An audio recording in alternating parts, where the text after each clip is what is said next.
Mari. And I'm George. And we're from South Carolina.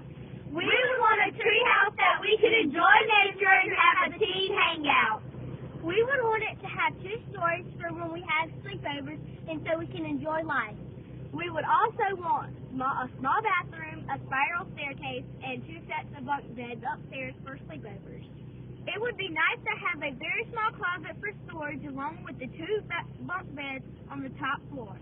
And downstairs we would want a TV, a couch, and just a place us teen girls can hang out. That has been our dream for a very long time now. We just hope our dream comes true.